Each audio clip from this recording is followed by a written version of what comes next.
Thank you. And Today's session is on the issue of technology acquisition and catching up.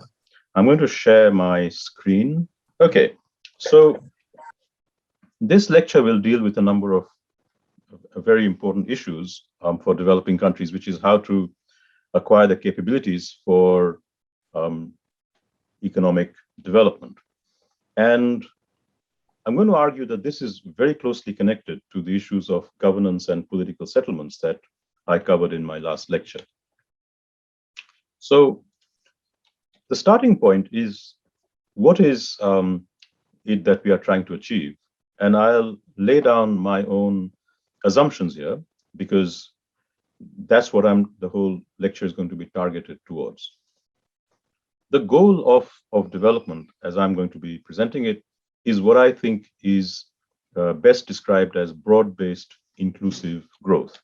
By that, I mean that for a society to move towards better governance and more stability and more prosperity, it actually requires the development of a broad base of productive sectors in a variety of activities, not just one or two, and that these generate lots of employment, but equally importantly, create entrepreneurial opportunities for all segments and sections of the population.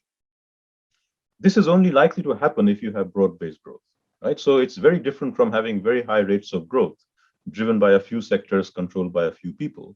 That in the end doesn't result in good governance eventually, doesn't result in a stable, acceptably egalitarian society. So here is where I think that the industrial policy and the direction of policy in a developing country shouldn't focus either too much on high technology sectors or on very low technology sectors, because both are problematic. The most important area for achieving broad-based growth in most developing countries are what I would describe as medium technology sectors. Medium technology sectors mean it's not quite, making very, very cheap products like very cheap t-shirts or very cheap footballs, but it's also not trying to make aircraft, right? So it's that middle area where you have components manufacturing, electronics industries, higher technology, garments and textiles. Those are the areas where developing countries have to focus, because that's the area which satisfies these conditions of both employment generation and entrepreneurial opportunities.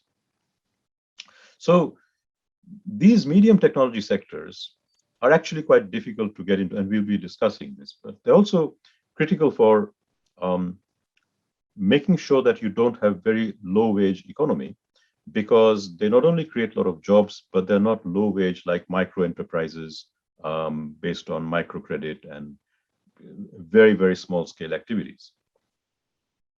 They're also more likely to be imitated by other entrepreneurs in the country. So once you have medium technology firms and sectors, you're likely to get spillovers and spread effects with clustering of firms producing similar kinds of things. And that's also extremely important. So you don't have islands of development, but they're so different from the capabilities of other people that they can't imitate and catch up. And finally, I think that the experience of China tells us that the emergence of components industries, clusters of components producers, is extremely important for broad-based manufacturing in a country. And these clusters of component suppliers are actually mostly medium tech industries. And so for a developing country, not to have clusters of firms that can make wires and screens and components for different products is a huge disadvantage. Even if you are successful in innovation, you will not be able to manufacture the products in the country. And by the way, the loss of components manufacturing clusters in advanced countries has also meant that they are suffering now in terms of trying to create manufacturing jobs, because those manufacturing clusters, the components manufacturers, are now, I mean, overwhelmingly located in China. So I think that's actually a challenge for all countries, but it's particularly a challenge for developing countries um, for obvious reasons. Now, here is where I think the bulk of the lecture takes off. So that's the, if you like, where we are trying to get to. That's my objective. And to some extent, that's a normative preference for me. Other people might have other ways of thinking about what the goals of society are. But whatever your goal is,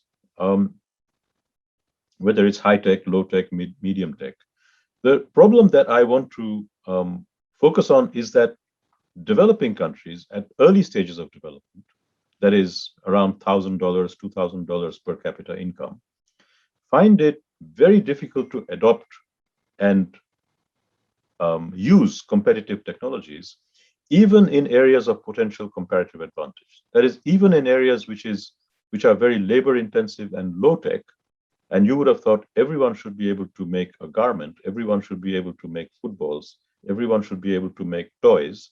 But those simple technology areas where developing countries apparently have competitive advantage, very few actually break into it. So the first puzzle is, why do developing countries, even at the very early stages of development, find it difficult to break into very simple technologies? And then more advanced developing countries, so once you are reaching, $2,000-ish per capita income to around $8,000, $10,000 per capita income, when you're in this kind of middle income stage. But those countries find it very difficult to move up the value chain and diversify their competitive sector. So even if you've begun growing with one or two areas where you have comparative advantage, you might have a good textile industry or a garments industry. It's moving beyond that to diversifying the economy then becomes extremely difficult. So why is that the case? Why is it so difficult to achieve competitive production? So at its core, I'm going to argue that these are problems ultimately related to learning how to use technologies and machines to achieve requisite levels of productivity and competitiveness. And this turns out to be a much more difficult task than is often understood, because the problem is not just how to use the machine, which is a relatively simple thing to do. A much more difficult thing to do is to achieve the organizational capability of how to organize collective production of a whole team of people to make a product at the end. And this difference between learning the technology and learning the organization of production is at the heart of my lecture. And I'm going to explain to you why this is such a seriously important distinction, and that while it's relatively easy to learn the technology of machinery, it's much more difficult to learn about the organization of that production. And that requires very systematic efforts by policymakers, firms, workers, supervisors, and so on. The differences in productivity that result from this organizational differences, I think if I start off with some figures, you begin to understand how serious this issue is. These are quite old figures from the 1970s. More recent figures are exactly the same, because a fundamental problem, as you will see, is a question of organization. But if you compare these figures, which are from 1978, and you compare cotton spinning, which is a very simple technology, and you compare factories using the same machines. So it's not that cotton spinning can obviously be done with different kinds of machines. But if you look at factories which use exactly the same machine made by the same manufacturer, and you compare productivity in the US and India, you find a staggering fact. That is, productivity in the US was, at that time, using the same machinery, 7.4 times greater than India. Now, 7.4 times is not 7.4% more, it's 7 times more. In other words, the difference is like 640%. If India was 100, the US was 740 units of output per person per hour. What could possibly explain this enormous difference in output per person using the same machines? And this continues. If you look at more recent figures, the gap has declined a bit because India has become, quite a dominant country in global textiles. But even in 1990, comparing the productivity of Indian workers, and this comparison is because the machines have changed. But if you look at the US workers in 1959 with similar machines and technologies, and Indian workers in 1990, the US workers were achieving 4 times the Indian productivity. That Indian productivity was 25% of the 1959 US productivity. These are staggering figures. Now, of course, in the 1990s, 2000s, India was competitive in textiles, but it was competitive in textiles because its wages were less than a quarter of the American wage, right? So competitiveness depends on your wages and your productivity. The productivity is a measure of real output per person, and the wage is a measure of the money wage per person, right? So you might have a low productivity, but if your wages are even lower than that, then you can still be competitive, but you're then stuck with very low wages using the same machines, okay? Now, so the wage difference between India and the US in the 1990s was 10:1. The productivity difference was 4:1. So India was competitive. But India was competitive simply because it was cutting down its wages for the same technology. This is very different from neoclassical economics, which says, if you have low wages, you specialize in a different technology. But what we see in reality is that low wages allow you to use the same technology, the very low technology stuff that you should be doing. You can only do it with very low wages. And this is, I think, where this puzzle comes. How do you explain this? Can you explain this in terms of the skills of the Indian worker being deficient? And the answer is you cannot, because actually operating a spinning machine is not a very highly skilled activity. It requires a short period of training before you learn how to use that machine. So it can't be the skills of the workers. So this is what the puzzle that we are trying to understand. And the answer is actually it's to do with how the organization of production happens within a factory. So the reason is not that American workers or workers in Germany are working a lot harder or are much more skilled. It's just that the factory works much more smoothly and there are no stoppages. There are no breakdowns of production. Inventory doesn't run out at the wrong time. The supply chain management is such that there are no idle times for the factory. Because remember how productivity is measured. Productivity is measured in a factory. You can't measure productivity by how much an individual is producing because it's a joint effort. You simply divide the output at the end of the day or the end of the month by the number of people. But that output at the end of the day doesn't depend on how hard each individual is working. It also depends on, is the factory working smoothly?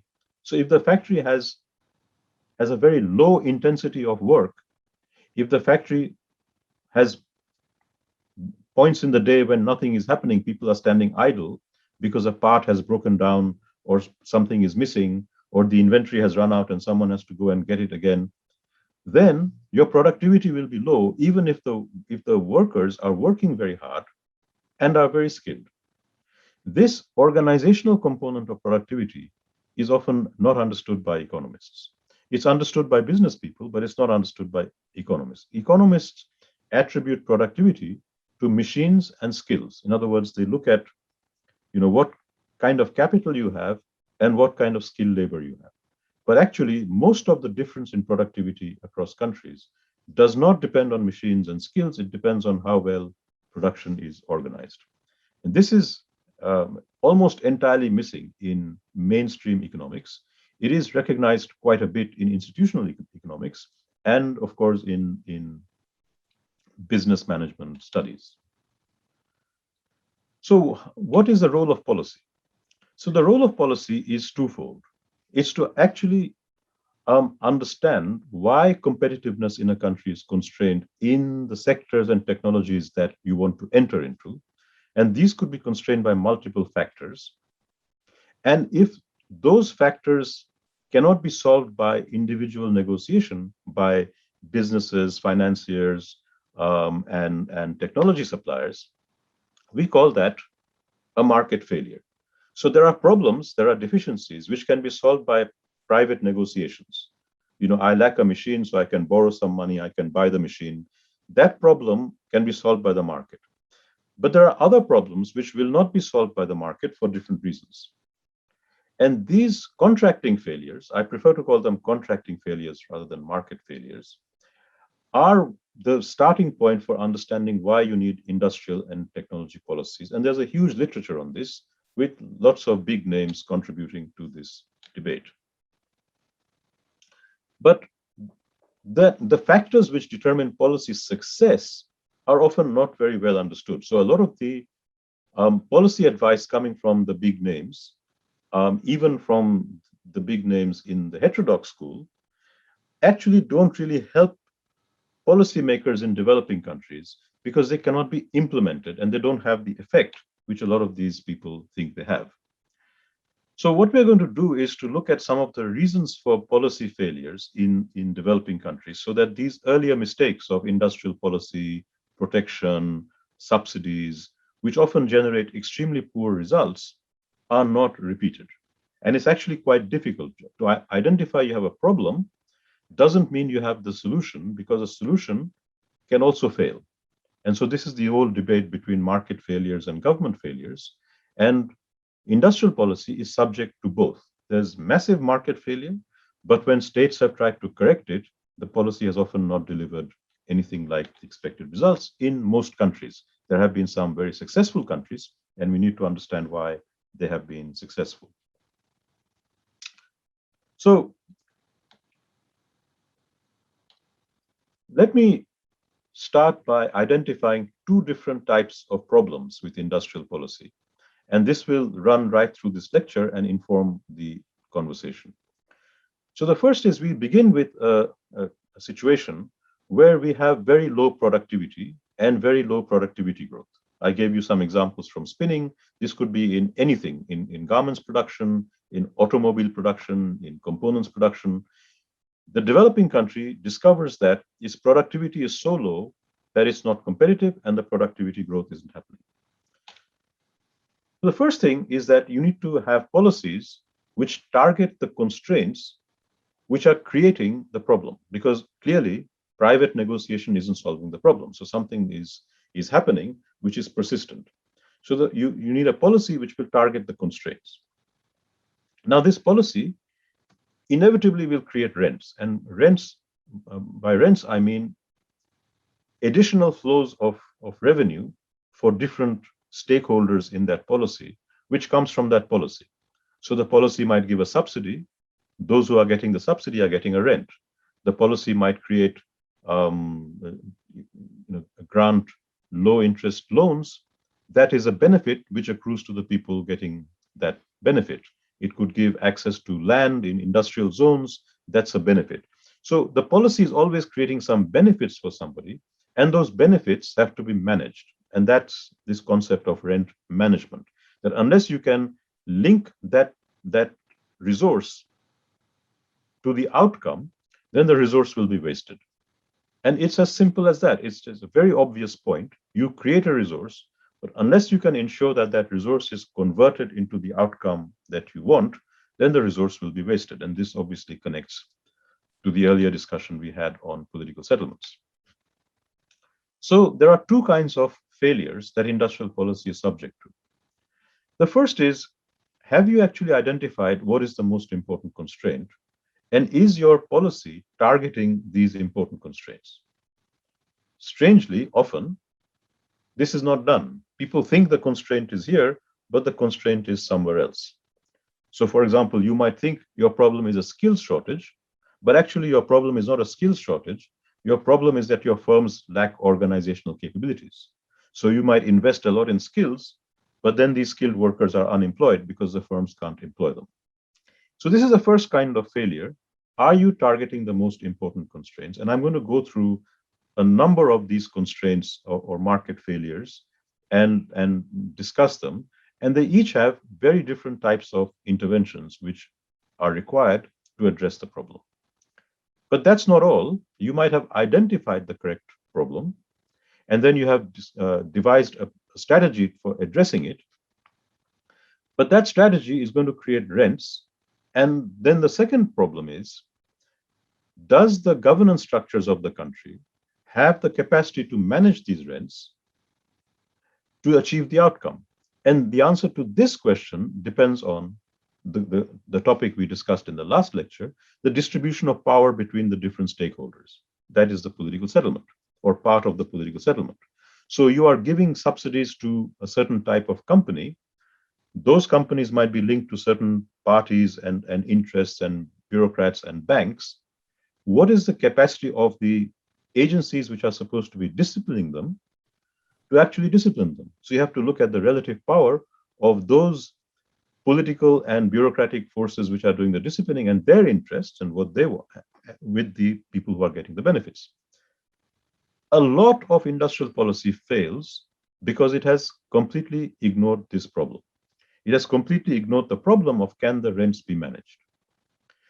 So success requires the answer to both questions being yes, that you have identified the right problem and you have discovered a strategy which solves that problem. Again, very obvious, but the obvious needs to be said. So this is at the heart of the failure of many industrial policies. There are many people in the literature identifying different sorts of constraints which are limiting competitiveness in developing countries.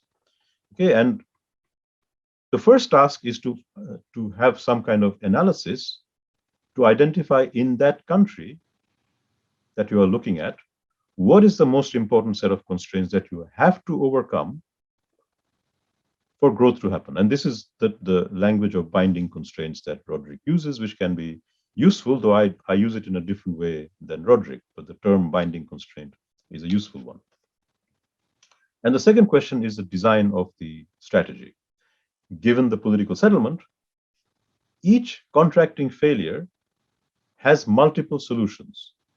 So if your contracting failure is that the market is not producing skills, so you have to then support the market to produce the skills, you can do that in multiple ways. There isn't just one way of solving the skills problem.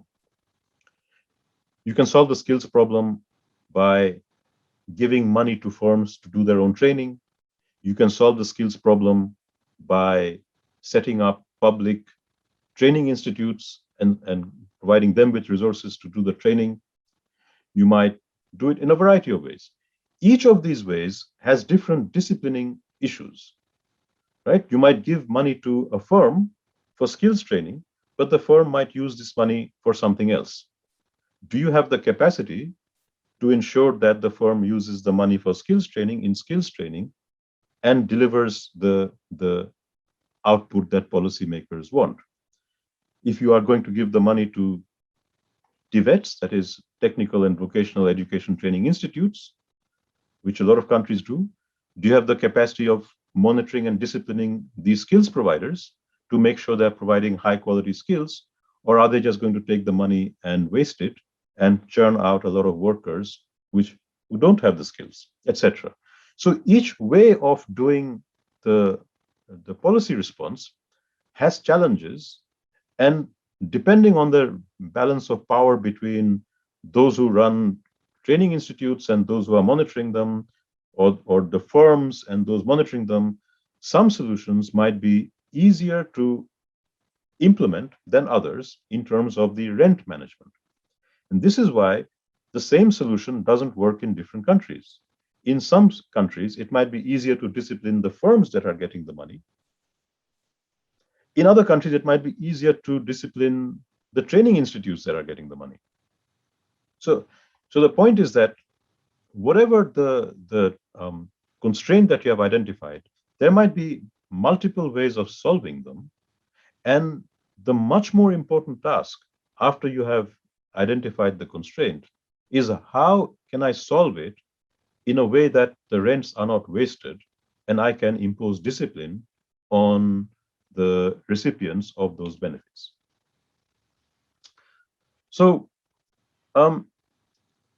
here is a kind of tangent that we have to go into thinking about rents and rent seeking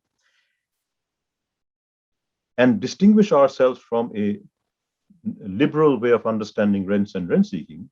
The liberal way of understanding it is that policies create rents. Rents then generate incentives for the beneficiaries to capture that rent, which is called rent seeking. And because this is going to happen, the best strategy is not to create the rents. Instead, what I'm arguing is that there are market failures. To address the market failures, you need policy. The policy will create rents, but not all rents are going to fail if you have thought your way through a policy structure that is least likely to be captured by powerful interests. And then you can have rent seeking, but still have a good outcome of that policy and the policy rents. So the question here is whether the rent seeking is just about reallocating the distribution of the benefits from the rent, or is the rent seeking changing the conditions attached to rents? And since this is really important, let me quickly summarize this, but we will keep coming back to it throughout the lecture. So think of a policy which is giving resources to a company to train its workers. Now, the company which is training the workers is getting now a subsidy from the government. That's a rent. The government is going to set conditions that you will get this rent, provided you achieve a certain outcome, which is you train workers who achieve a certain productivity. Okay. Now, the beneficiaries of this are the company, the workers, and the agency which is getting the money from the central budget to give it to the companies. These people will start bargaining about how to allocate this money and the terms and conditions to make life easier for them and to maximize their benefits for themselves. Now, this rent seeking could have different dimensions. One might be that some of the resources that are given to the company are kicked back to the bureaucrats or eaten up by the owners of the company in extra profits, but after they have actually trained the workers. So you train the workers, their productivity increases, and the productivity increase is not passed on entirely to the workers, but some of it might be captured by the company, some of it might be given back in bribes to the bureaucrats who are helping the company to get the subsidies. This rent seeking is redistributing the benefits of the policy. The policy has some benefits. The rent seeking is redistributing the benefits. This is extremely difficult to stop, particularly in the context of countries where the rule of law is weak and enforcement is weak, all the things that we discussed in the last lecture. But if this kind of rent seeking happens, you can still get a lot of skills training and productivity growth. But there is a different kind of rent seeking where the rent seeking is not about distributing the benefits of the policy, but not producing the benefits at all by distorting the conditions attached to the policy. So now the company could also sit with the bureaucrats and the policymakers and say, actually, there is no point in doing this skills training. We are making losses in other areas. give us this money, we will cover the losses in other areas, and we will give you a kickback. Right? So now the rent is split between the bureaucrats and the company in the same way as before, except that it's affected the conditions attached to the subsidy. You are not meeting the condition, which is that you had to raise the productivity of workers. Now, you will immediately see that the implications of these two different types of rent seeking are radically different. Both are undesirable in some sense, but the first one still allows you to have productivity growth. The second one doesn't allow you to have productivity growth and wastes all these resources. And it's the second that the neoliberal analysis of rent seeking assume is always going to be the case. But in fact, in a lot of cases, if you have the rent management capacities, you can, even if you can't get rid of all rent seeking, which is quite tough, you might make it quite difficult for the second type of rent seeking and limit the first type. And in that case, you have success. So the policy design has to be such that the rent seeking is limited to the reallocation of some of the benefits of the growth that come from the rent seeking, from the rents, rather than eating up the rents in a different way and not achieving the policy outcome.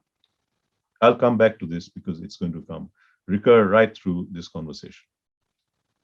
So what makes technology policies succeed or fail? So they succeed when the policy only has the effect of, as I've just been saying, distributing the benefits of the policy. Okay? It fails when the rent seeking affects the conditions attached to the policy. Let me give you another example because this is so important. You know, why did corruption not slow down the growth of South Korea or China? Very simply, in those countries, when the state gave subsidies or loans to companies, I'm talking of China in the 1980s, not now, and South Korea in the 1960s, not now, right? Both countries have changed dramatically. But if you look at South Korea in the 1960s or China in the 1980s, these were high growth economies with a lot of corruption. The corruption was this rent seeking, right? The state was giving a lot of subsidies to companies in the form of loans, export subsidies, import protection, land. Now, the companies getting these benefits were therefore getting huge goodies from the state. And the bureaucrats who were giving this to them could bargain for kickbacks because the companies were benefiting and the policymakers could demand kickbacks. But the difference in those cases was the policymakers could also discipline the companies and they could maximize their kickbacks by making sure that the companies also delivered the policy outcomes. In other words, you get the loan, you get the subsidy, you then have to achieve the productivity growth and the export growth. And once you achieve that, you give a kickback. If you don't achieve that, the subsidy or the loan is taken away and given to somebody else. Because the policymaker has the power to do that, and here is where the political settlement comes in. Because the policymaker has the power to do that with companies, and companies know that the only kind of rent seeking they can do is about sharing the benefits of the growth. They can't take the loan or the subsidy and eat it up and not deliver the growth. Okay, so that policy worked very well in those contexts because the political settlement ensured that the policy outcome was not distorted. What was distorted was the benefits were different from what it said on paper. So this is called profit sharing corruption, right? So the profits happened and then the profits were shared and that was the corruption. Whereas what happens in a lot of countries is not that. The subsidy or the loan or the protection is given, the firm doesn't take the effort of converting that into productivity because it knows that the state doesn't have the capacity to take the loan back. So the compulsion disappears. Instead, they share some of that with the bureaucrat. So here what happens primarily is that the allocation or withdrawal of rents is blocked, and so the conditions are not met. And this kind of rent seeking results in total policy failure.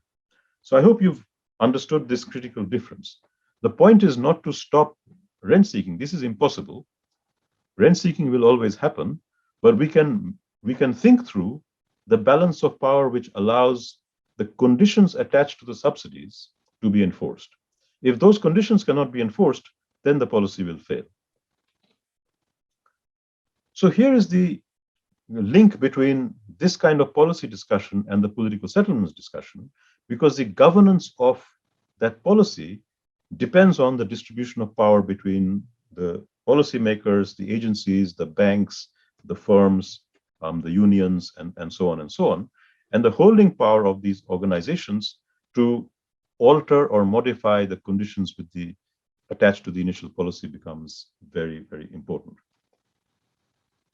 So very obviously, therefore, if your policy design is such that you are giving resources to very powerful stakeholders, and you are giving those powerful people lots of conditions to meet, and you don't have the power to actually enforce those conditions, because that's the political settlement, that's the distribution of power, then the policy is not likely to succeed, right? So the condition is that the balance of power between the recipient of the subsidy and the grantor of the subsidy has to be such that the grantor of the subsidy is able to enforce the conditions attached to it. Again, once you say it, it's bleedingly obvious. It's incredible how so many theorists and so on really don't get it. So this is why I think that once you have this concept of a political settlement in your head, you can rapidly begin to explain why policies that worked in one place don't work in another place. The answer is simple. The distribution of power is different and the policy can't be enforced in the same way. Okay, so let me, this slide simply puts up very quickly a number of major contracting failures affecting technology acquisition, which I will then go through one by one in the subsequent slides. So this is a very quick cut, and then we will discuss each of them in a little bit more detail. So these include skills. So the first contracting failure is skills. Skills are a market failure because of the problem of positive externalities, right? So the company that is investing in skills will raise the productivity of the worker, but the worker may then leave the company and go to another company. And the company who is invested in the skills then doesn't get the benefit of that productivity growth. And this is the, again, very simple 101 economics textbook. The reason why companies underinvest in skills is that they cannot contract to keep the worker in the company in a credible way. And so because the worker can leave the company doesn't want to invest because they lose their investment. Okay, so this is a well-known problem. And the policy instruments are different forms of co-financing of the training by the public, that is the government. And here the governance capability you require is that the relevant agencies which are providing this funding must have the capacity of monitoring and enforcing who gets the funding to ensure that it's not misallocated or wasted in the way that I've just given an example a little while ago. So this is the first market failure. And a lot of literature says the real problem in developing countries is they don't have enough skills. The second constraint, or the second kind of problem affecting low productivity, is that maybe the developing country isn't doing enough R&D and innovation. And R&D and innovation doesn't happen because it's subject to another kind of market failure, which is the leakage of innovation rents. So the company who is investing in new technology or innovation will produce something which is more profitable. But if everyone can copy this technology, those profits disappear. And then the company which has invested in the innovation doesn't get a return. Again, this is very well known in the literature. And the answer for that is either you protect intellectual property rights so that the company making the innovation gets profits for a certain period of time, or you directly finance innovation through publicly funded R&D. And here you have to have the capabilities for enforcing those intellectual property rights, or if you're getting the technology with multinational companies and they're coming in and they want their intellectual property rights protected, you can protect their intellectual property rights, but you can also create incentives for those companies to transfer some of this technology to the local producers. I think that a lot of attention is given to intellectual property rights and innovation in developing countries, but most developing countries are not likely to be growing through innovation. Most developing countries are likely to be growing, particularly in the medium technology sectors that I'm particularly interested in. These are not areas where there are huge intellectual property rights issues. There are areas where other kinds of learning are involved. The third problem was identified by Roderick and Hausman, or Hausman and Roderick, H&R, and they identified this problem of discovery, that developing countries have capabilities, but we don't know what they are. And so someone has got to go and do experiments and trials to find what works. And the people who are going to do these trials face exactly the same adverse incentives as innovators. They might discover something that the country can produce, and they might earn a profit from that. But if everyone imitates them, then those profits go away. So then firms don't invest in this discovery activity. And again, here there is a policy that they suggest, which is the public sector should invest or become should subsidize the first discovery type investments.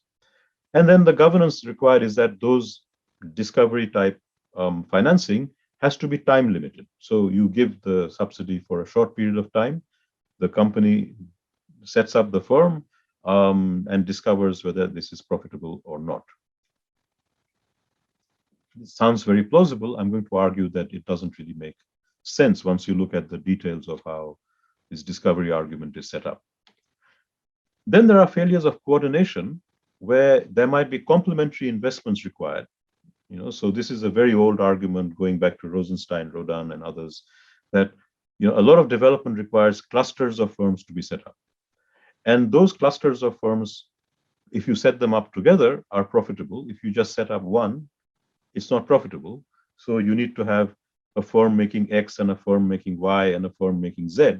And if they're all close to each other, they use these different things to make something which is using X, Y, and Z. But if you just set up X, it will not be profitable. So here you have to have some kind of planning process to coordinate investments. This requires actually quite significant governance capabilities because it's quite easy to make a plan. It's very, very difficult to implement the plan because you have to have these different clusters of technologies setting up at the same time and achieving competitiveness at the same time. And that's a huge task for a developing country.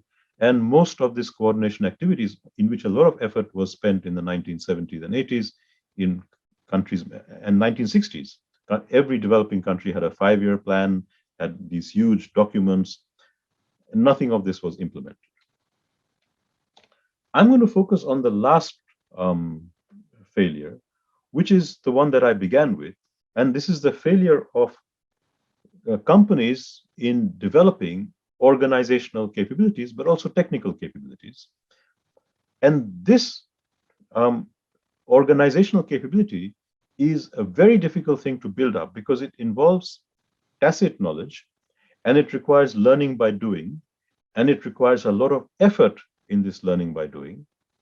And this effort has to be co-financed because it's very risky. And if you leave it just to the private investor, they're unlikely to take that level of risk. And here is where I think is a huge part of technology policy. It's not about skills, it's not about discovery or innovation or coordination. It's about actually creating competitive companies.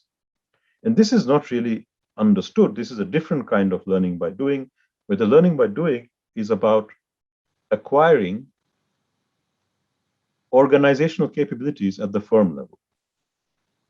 This also requires subsidies and financing, but the governance capabilities are quite tough. The governance capabilities are tough because what you're trying to get is the firm receiving the subsidy to put in a high level of effort in experimenting with different organizational designs. And we're going to talk a little bit more about this in a while.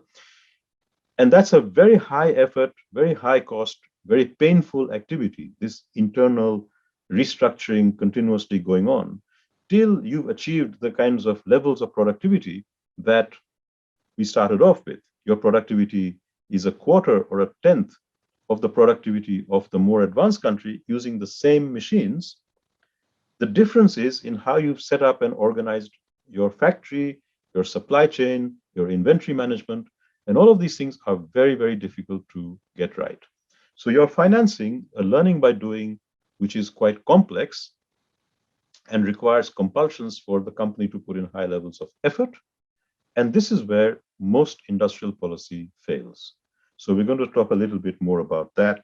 And I'm going to give you some examples of how that was achieved. I think you all know the examples of East Asia, and I'm going to argue that the East Asian models are not relevant for most developing countries because they had a political settlement that was so different from the typical one that they are serious outliers. So we need to look at how learning and organizational capability happened in countries which are more typical developing countries. So that's what I'm going to end up with. So the next step is to take you through the different contracting failures step by step, and go through it. And my point is that all of these contracting failures might be relevant, or if not all, some of them might be relevant, but some are more important than others. And I'm already going to tell you that I'm going to argue that missing organizational capabilities are the most important contracting failure in most developing countries. If you can't fix that, fixing all of the other ones isn't going to take you anywhere. So that's where I'm going to go. So let's begin with skills.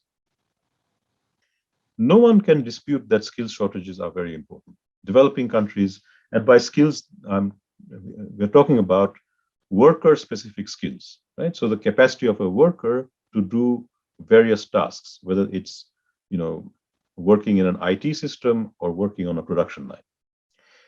And as I've already said, this investing in skills has positive externalities because that skilled individual can take their skill from firm to firm and sector to sector. So whoever is investing in this doesn't own that productivity can migrate, and ultimately also it can migrate out of the country. And skilled people are the biggest migrants out of developing countries. So investing in skills is a global positive externality and therefore is subject to market failures. Now, as I've said, there are various ways in which you can address this market failure. You can provide subsidies to private training providers. You can have public institutions like training institutes doing the training. You can do a lot of the training in state-owned enterprises. But this is not necessarily always going to be the answer to your problem, even if you can effectively implement the skills training. The reason why is that if you simply increase the supply of skilled workers, it doesn't necessarily result in the demand for these workers, without which the employment will not happen, nor does it ensure productivity growth. The demand for these workers has to come from organizations who can use these skilled workers profitably and can convert the individual skills into organizational productivity. Now, we've already seen the example of the spinning mill. In the spinning mill, the constraint was not the absence of skilled workers. The problem was that the organization wasn't working. So if in that context, if the Indian government said, actually the problem of why our productivity is lower than the Americans is because we don't have skilled workers, if it had then spent a lot of money skilling the workers further and sending them back, what would have happened? What would have happened that the productivity differential, which was 7-1, might have gone down to 6-1 or 5-1, but the company would still have not been profitable and would not be able to pay US wages and might not even have become competitive. So if you haven't addressed the capacity of the organization to use these skilled workers, skilling up might achieve nothing. And productivity growth might not happen, even though you have skilled workers. I think this puzzle explains another big puzzle in developing countries. The big puzzle in developing countries is that at the same countries who say that we have a huge skills shortage are also countries that are exporting skilled workers who are leaving the country to seek jobs in more advanced countries. Now you ask yourself, how can you explain this paradox? So a country says, we don't have skilled workers, we're going to train all these skilled workers, and then the skilled workers leave. And I think this puzzle is very easy to explain. The skilled workers cannot convert their skills into productivity because organizations which have the right capabilities are missing.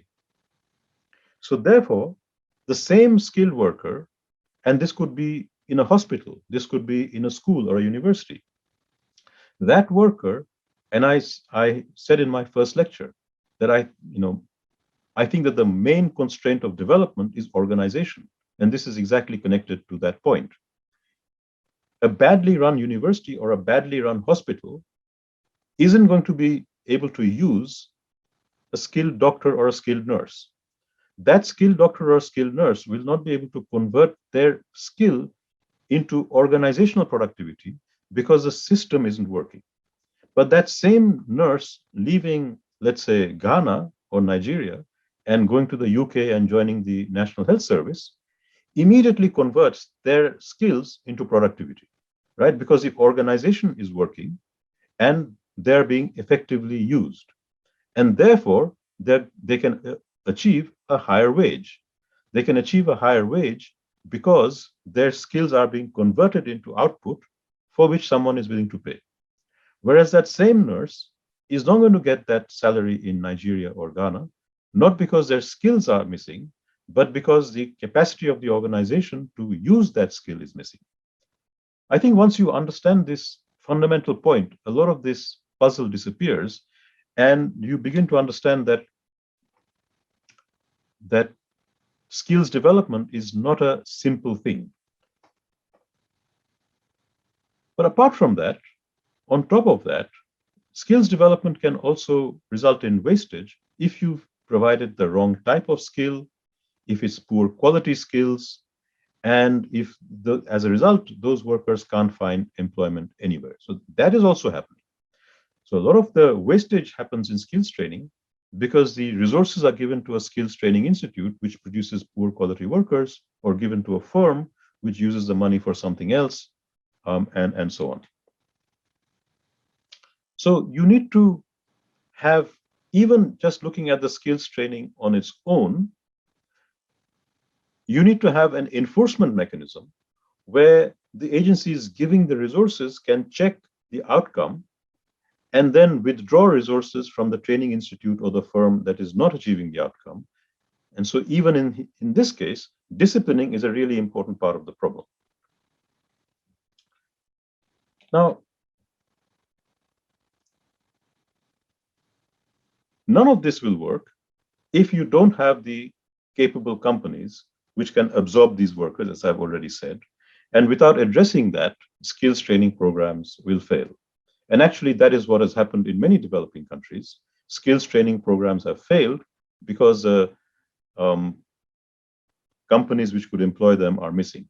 And by the way, you can immediately see also an interdependence between the two. How do you know your skills training providers are doing a good job? How do you know that the skills that they're producing are of high quality? The only people who can really assess that are high capability firms. A firm that is very well organized will immediately be able to tell you, does this worker have the right skills or not? In other words, if your economy doesn't have high capability firms, you will not even know if the skills training is being done properly or not. The only people who could tell you is the high capability firm.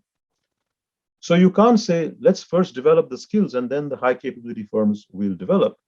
You don't know what kind of skills you're providing because that's not being tested in actual production process. So skills training is not like getting a degree in economics or getting a degree in English, which can be assessed independently. Skills training can only be assessed in a factory. And if the factory isn't there, and if the factory isn't high capability, you don't know if the skills training is appropriate or not. So actually, it's a very difficult problem, and you have to develop skills in tandem with the development of high capability companies. It cannot be done sequentially. I'm going to quickly go through the others which are less relevant. The innovation issue is overhyped in a lot of countries because it's a very exciting thing to do, to become an innovator. And developing countries do need to invest more in R&D. There's no question about that. They need to have their own intellectual property rights agreements.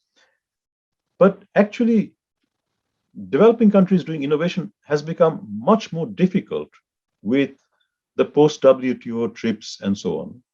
And it's very difficult for developing countries to break into technologies. If you compare Thailand and South Korea could do in the 1960s a lot of backward engineering and move rapidly into innovation. Thailand in the 1990s, 1980s, is finding it almost impossible to do this backward engineering in the same way that the South Koreans did. So there is a kind of global change in the speed at which you can effectively become an innovator. But there are other issues as well, because those things can be, you can lobby against the WTO, you can change those rules, and I think a lot of activity is happening there. But there are some more fundamental questions. In a middle-income country, how much can innovation drive employment growth? Actually, very little. The main beneficiaries of innovation are highly skilled scientists and engineers who do the R&D. It also has a lot of uncertainty because innovation is a very risky, high risk, high return activity. You have to do 100, pieces of innovation, and only 5 or 6 of them may work out. But the returns from that 5 or 6 is so high that it pays for the 95 that have failed. To do innovation, you need to be in a country which has deep pockets, a lot of venture capital money coming in, and investors with an appetite for taking large losses. If you're a developing country and you're only trying to innovate in 5 or 6 places, and if they fail, it's a very big hit to take, right? So another question for policymakers is, if you're a middle-income country, like say South Africa, how much risk return, are you willing to take? How much are you going to take in terms of risk to get a high return? And the final point, well, the fourth point is that even if you're successful in innovation, to convert that innovation into jobs means you have to have firms with the capability to convert that innovation into products. In other words, you again need a lot of middle technology companies and clusters of component manufacturers to make that new product, which is, let's say, a new Hoover or a new washing machine with some really sophisticated technology. But if you don't have that basic components manufacturing, then this innovation will simply be licensed out to China or some other country to manufacture, and the job creation will be there. Thailand is experiencing this because Thailand has a lot of innovative sectors, but Thailand doesn't have this broad manufacturing base. So when Thailand innovates something, and for example, it's innovated things in solar cell technology and so on, it's licensed out to the Chinese who then do the manufacturing. So the job creation is happening in China, not in Thailand.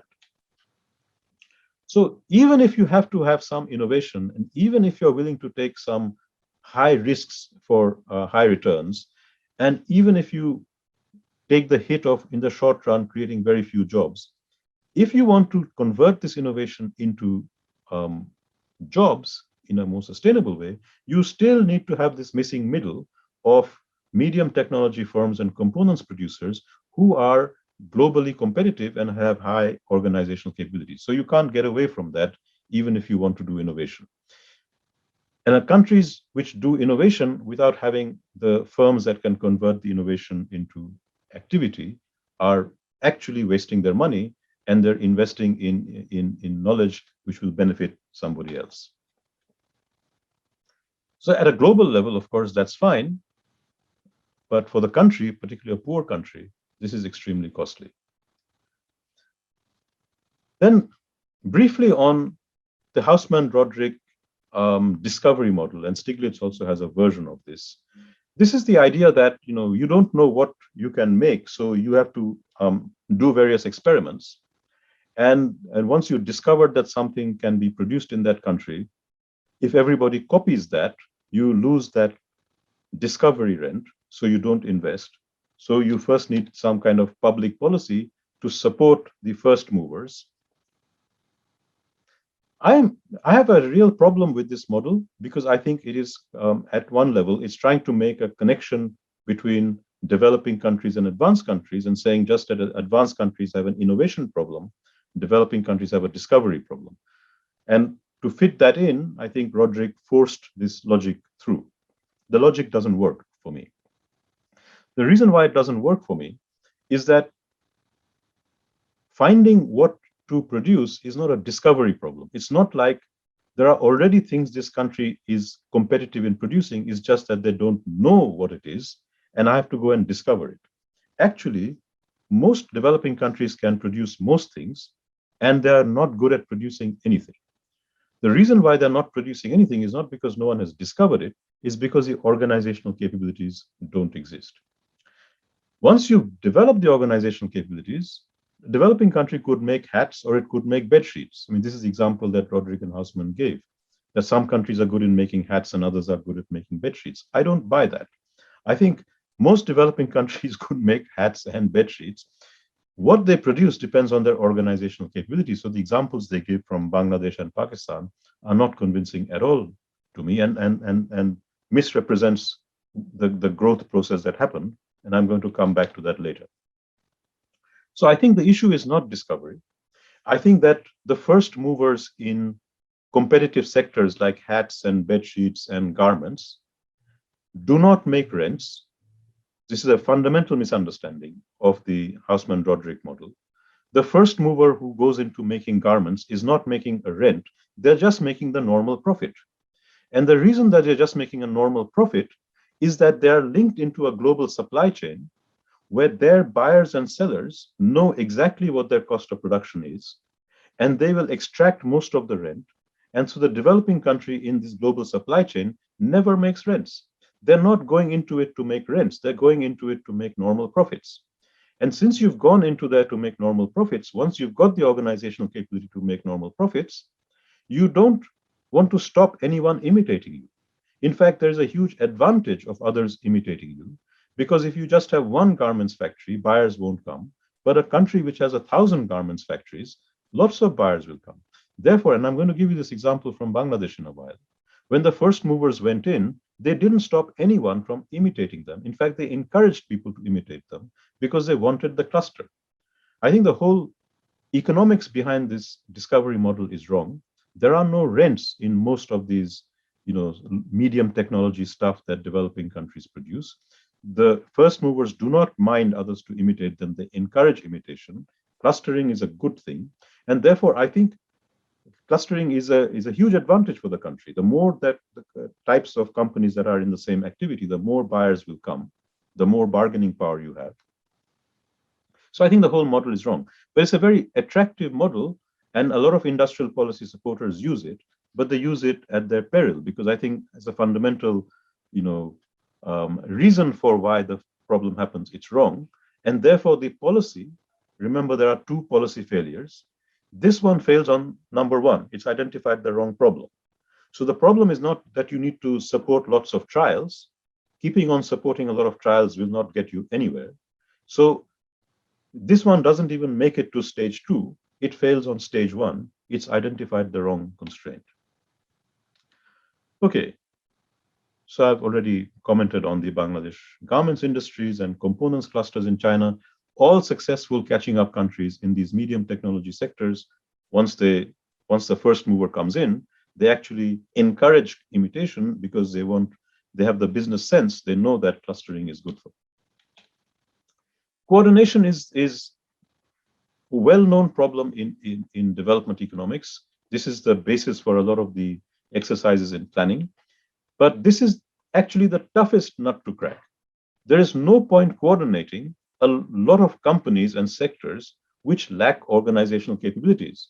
Because if you are linking up in a supply chain, different bits, each of which is not competitive, or even one of them is not competitive, it will bring everyone down. So actually, I have a slightly different position from others who look at innovation in developing countries as one of understanding these linkages and developing these linkages. Developing these linkages can also be deeply problematic. So I'll give you an example. If you are trying to develop a garments industry and you have a cotton, growing part of your country, you might think that it's a good idea to coordinate the textile industry with the garments industry, right? So you go from having a policy for growing the cotton to actually having a textile industry which then spins the cotton and then weaves it, and then the garments industry produces it. Okay? This is like a coordination strategy. In most developing countries, this is a disaster. And I'll tell you why it's a disaster. It's a disaster because all of these different elements, the agriculture, the spinning, the weaving, and the garments, initially have low capabilities. They are all unprofitable and they all lack organizational capabilities, right? So even if your garments industry pushes itself up and becomes globally competitive, but any of this supply chain doesn't, your textile industry doesn't, it will bring down your garments industry as well, because they will be getting poor quality or expensive fabrics, which they then have to process. That makes the garments uncompetitive. So it's a really bad idea, right? So you should only go into coordination once you already have lots of successful, high competence organizational capability sectors, then it's worth coordinating. If you're trying to coordinate on this kind of logic, which the Ethiopians, for example, did in their garments, and I've been arguing against this for a long time, it's really problematic. Countries which do that get into deep trouble. So don't try it unless you understand the significance of it, that anything in this chain which is uncompetitive will bring the whole chain down. So the best way to start is to not try to coordinate everything locally, but to actually coordinate with global supply chains. And then once you have a textile industry linked to the global supply chain and a garments industry, you can then integrate them. And this is why, the reason why Bangladesh has now got a good textile industry is that it first did the garments industry and then did the textile industry. If it was trying to do both together, it would have almost certainly failed, right? So I think this coordination problem bugs me a lot. I think people don't understand it. They think that it's all about linkages. It's actually about building up organizational capabilities, and linking it up makes the task of building organizational capabilities much more difficult, not easier, because you have to simultaneously do all of these things. Nevertheless, at some point, coordination becomes important. So once you've reached a $7,000, $8,000 per capita income in manufacturing, I mean, and that's $7,000 to $8,000 without any natural resources like oil and so on, right? So Brazil has a high per capita income, but a lot of it is natural resources. If you have 7,000 to 8,000 on manufacturing, then you have, you already have a lot of clusters of capable companies. Then starting to coordinate makes a hell of a lot of sense, right? But don't do it if you're $1,000 economy or a $2,000 economy. It's usually going to be a disaster. Let me come to the main point that I want to talk about, right, which is the learning of organizational capabilities and why that is a really important problem. And this is the explanation of those productivity differentials that I began talking about. If you don't have these, solving the other contracting failures will fail. So that is why this is, to me, the number one binding constraint. If you haven't addressed it, don't even bother with the others. You need to start with it and then start addressing the others. What is organizational capability? It's about how to organize production in the factory. So you need to know what the factory layout needs to be to achieve the fastest throughput of goods without blockages. That means maintaining quality control so that stock lots don't happen. You don't produce a lot of stuff that you then have to reject. It means inventory management, so your production doesn't suddenly stop because the one widget that has broken down is missing in your store, and then you have to stop the whole factory going to look for it. It means managing your supply chain, so all your inputs are arriving, but at the right pace. You don't have too much inventory and you don't have too little. You have order management, which means that all your orders don't come at one time and then you can't meet them, but then you also don't have periods when you don't have orders and the factory is lying idle. It means marketing so that you manage all of these customers, customer care. It sounds like these are the simple things, but this is where the failure happens. The difference of productivity of 7 to 1 is here, not in the skill of the worker or in the quality of your machine. This organizational capability should also not be confused with skilled management or skilled entrepreneurship. Management and entrepreneurship are often also, particularly management, is an individual skill. You can hire a person with an MBA from some good university. That's a skilled manager. But the skilled manager is not the same thing as organizational capability, which is how the organization as a team works. And that behavior is embedded in all the members of the team, not in the manager. It's everyone knows what their job is and what they're supposed to be doing and when. And then the whole team works together seamlessly. This is the most difficult thing to achieve in life, right? To get a seamlessly working factory or a seamlessly working organization is the most difficult thing to achieve. It is like individual skills, it also involves learning by doing, but now it involves learning by doing by the organization as a whole. So there is a massive difference between individual skills and team skills and the team productivity. And the team productivity is not the sum of individual skills or individual productivities. It is a non-additive. This is really important for you to understand. You can have a whole bunch of PhDs, but you can have a lousy university. So the university is not just a sum of the skills of the people. The university is how these people do different things at different times so that the teaching is delivered on time, the research is delivered on time, the fees are collected on time, the students are given their degrees on time. This is nothing to do with anyone's individual productivity. Is how everyone is coordinated and they're doing the right thing at the right time. And that's much more difficult than getting your PhD, right? So I might have a PhD in economics, but if you put me in a garments factory, I won't know how to operate it. I wouldn't know what my job is.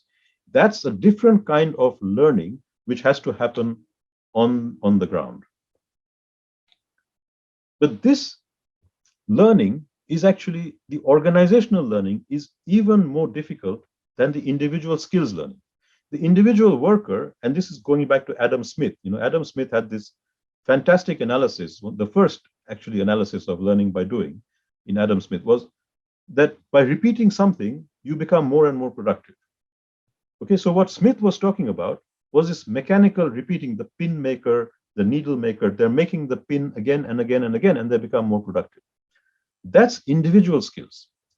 But the organization doesn't become more productive by repeating the activity.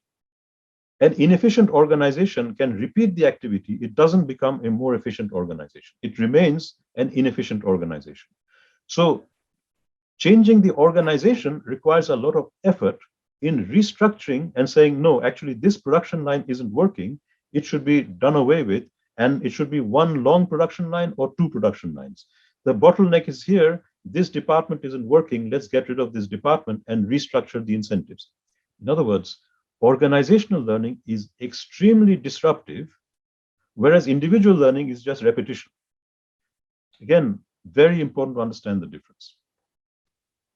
So you only have organizational learning if the team as a whole, if the firm as a whole, is willing to put up a lot of disruption and put in a lot of effort in discovering where exactly the bottlenecks are, which are preventing it from achieving high levels of productivity.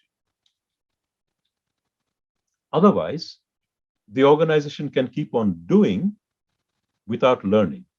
So this is why learning by doing is a kind of misleading term. Learning by doing applies best to individual skills.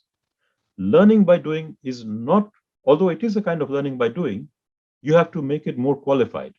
It is learning by doing with a lot of organizational effort. Just doing won't make your organization more productive.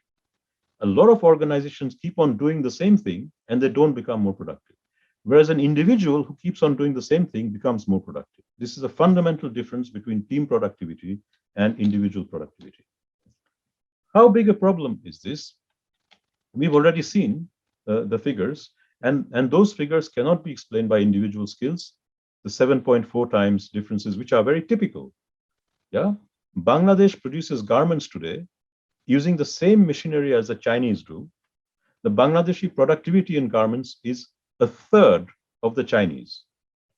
We can only compete in the down market parts of the supply chain of garments because our wages are 1/5 or lower than the Chinese, right?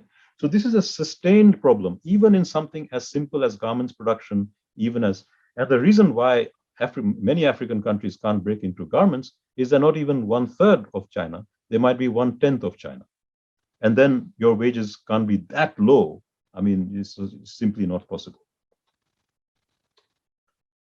So here is a diagram which summarizes the problem graphically for those of you who like diagrams, but I think those of you who don't like diagrams don't need to understand the diagram. You can understand it already. I think you understood it. So the issue here is that there are two dimensions of a product. The first dimension is quality, and that's on the horizontal axis. The more to the right you go, the higher the quality of shirt, the higher the quality of the garment or the motor car or whatever it is you are producing.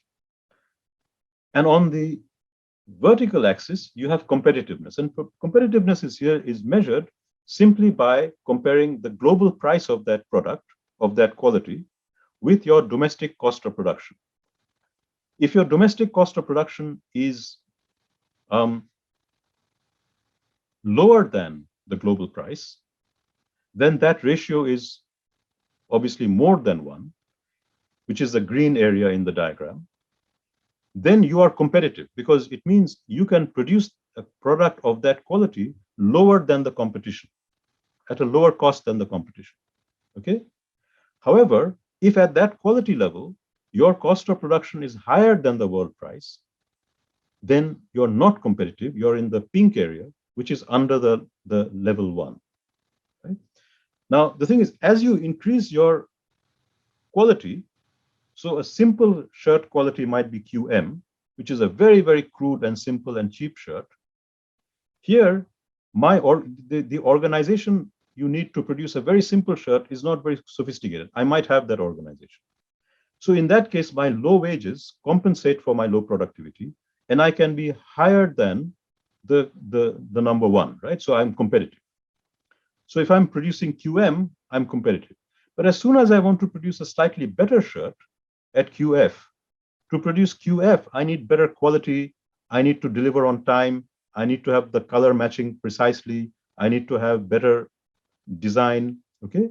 This requires a much more sophisticated organization, which is coordinating lots of different things and delivering on time.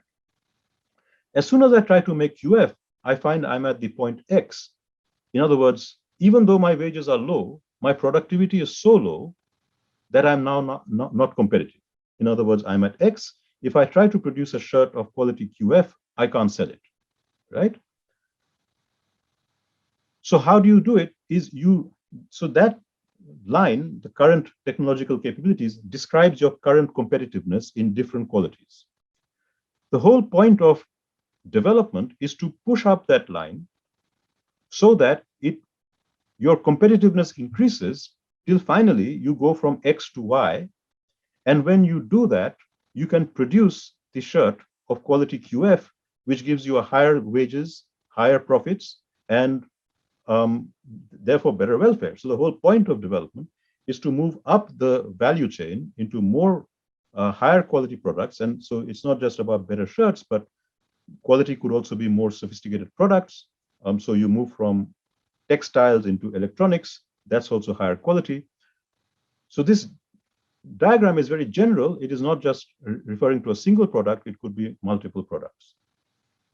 So the real question is, how do you shift up this competitiveness line? And this shifting up the competitiveness line is the development of organizational capabilities. But here is the problem. When you start off, you have this gap between X and Y, and that is your competitiveness gap. You're making a loss. If you try to make a product of quality QF, you will make a loss.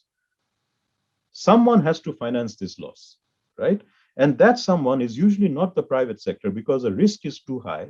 You don't know if you will ever meet the organizational capability. So a private investor will not come in and say, let me start trying to experiment. Here is where the public policy comes in. And the public policy provides a subsidy of that SQF.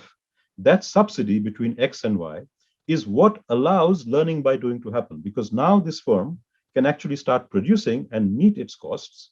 The price it's getting in the international market pays for its costs, so it's not making a loss, but it's actually making a loss. The loss is being covered by some subsidy. The subsidy could be tariff protection, it could be an export subsidy, it could be low interest credit. You can give the subsidy in different ways, but there is a subsidy. So the next diagram shows what happens now with the subsidy. So you begin at time t is equal to 1, and your competitiveness is low at level X, and you want to get to level Y. Here is where the problem starts, right? You have to keep on organizationally trying out different things with a lot of effort. And if you put in high effort, you will move from X to Y, and from t is equal to 1 to t is equal to n, that is n months later, you have become competitive. But if you put in low effort, you could keep on running the firm with the subsidy, but you never become competitive. Because remember, the other countries are also raising their productivity. So even if you're raising some productivity, if the other countries are raising productivity, you never become competitive. And if you have this low effort line, you have the failed industrial policy, the infant industry that never catches up. And at some point at time t is equal to k, or the whole program crashes because there's too much subsidy, it's costing the taxpayer too much, the banks go bust, whatever happens, the policy fails. So successful industrial policy therefore requires something that people often don't understand. It's not just about providing a subsidy, it's ensuring that high effort is put in, converting that subsidy from X to Y into high organizational capabilities. And as soon as you do that, you become competitive. But here is another problem. As soon as you become competitive, you lose your subsidy, because the government says, okay, this is now a competitive industry, we now subsidize someone else. So here is a huge incentive alignment problem. Your price for doing all this hard work and raising your productivity is you lose your subsidy, and then you are exposed to the market.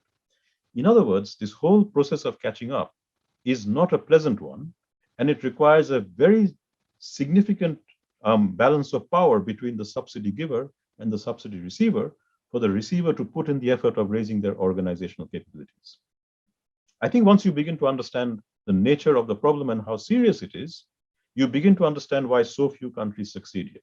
It's not simple. It's not just give a subsidy and everything will be fine.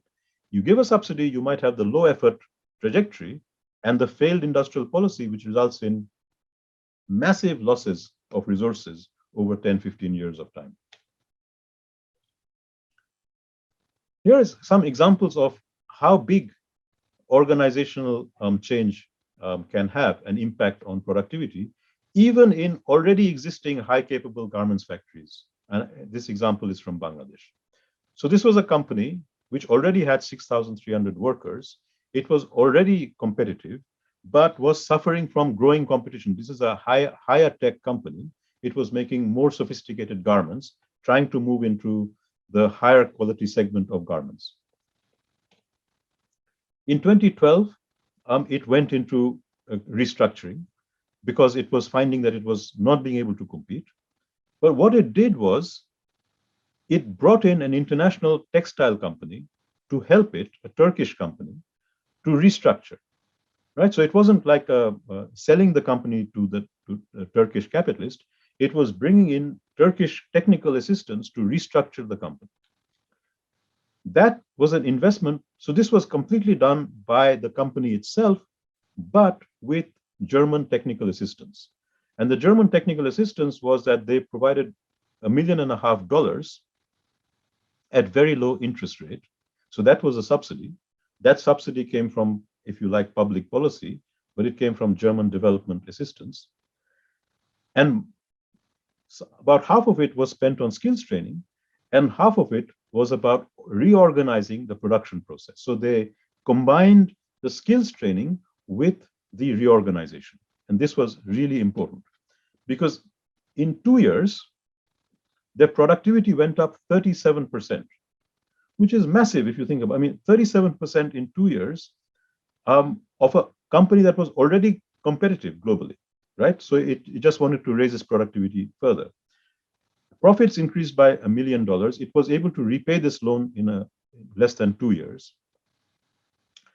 And the input wastage was the main source of this profit increase. It declined by 80%.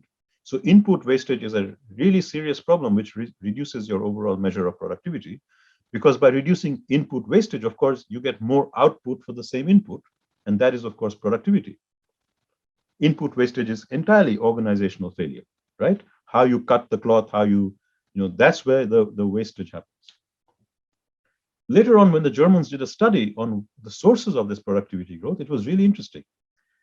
Only 20% of it was because of new machines, 30% was because of skills training, but 50% of this productivity growth, or half of it, was because of better production organization. I mean, that's how important it is. And in fact, I would say it's even more than 50%, because if the organization hadn't improved, you wouldn't have captured the benefit from the skills training, right? So these are actually joined up and non-separable. The skills training worked because the organization improved, so they could extract the benefit from the skills training. If the organization hadn't improved, there would have been zero from skills training, zero from production organization, and zero from new machine. In other words, there would have been no productivity growth. That's another way of reading it. So this is just an arithmetic breakdown, but the logical breakdown is that even that 30% of skills training was captured because the organization structure improved.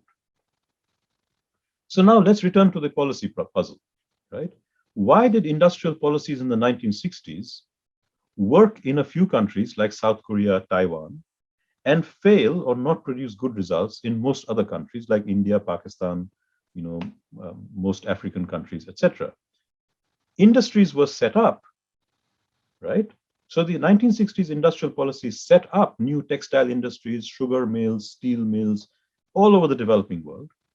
But those factories never became globally competitive. They never reached the point that they could survive without the subsidy, which is the real test of competitiveness.